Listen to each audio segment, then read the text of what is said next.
नमस्कार मैत्रिणींनो, आज आपण बघणार आहे 2 ते 2 ठिपक्यांची गणपतीची रांगोळी संकष्टी चतुर्थीसाठी स्पेशल।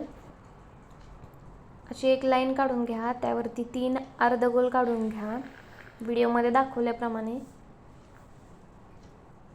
त्यानंतर त्याच्यावरती 2 अर्धगोल काढून घ्यायचे आणि त्याच्यावरती 1 अर्धगोल काढायचा। आपण गणपती काढत आहोत।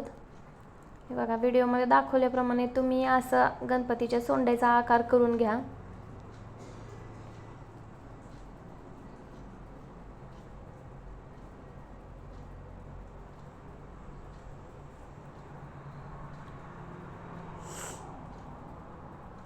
नंतर गणपतीला डोळे काढून घ्या।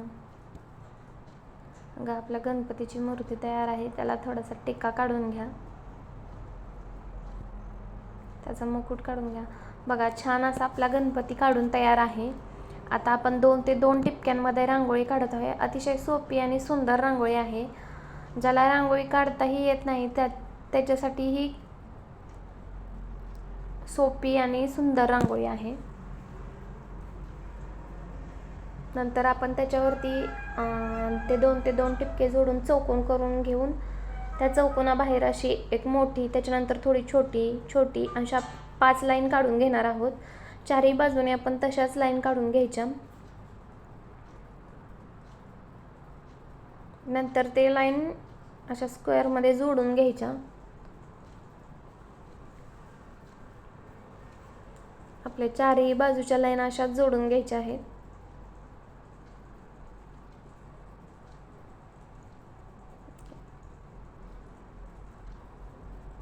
नंतर आपण एक छोटीशी कमळाची कळी काढणार आहोत।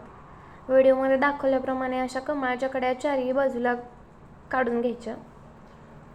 नंतर मी त्याच्यामध्ये कलर भरणार आहे। बघा, मी छान असे कलर भरलेले आहेत।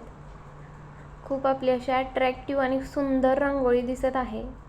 आज संकष्टी चतुर्थी आहे, त्यानिमित्त मी ही रांगोळी काढली आहे।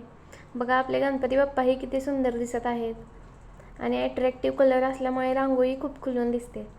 ज्याला रांगोळी काढता येत नाही यांच्यासाठी ही खूप सोपी रांगोळी आहे।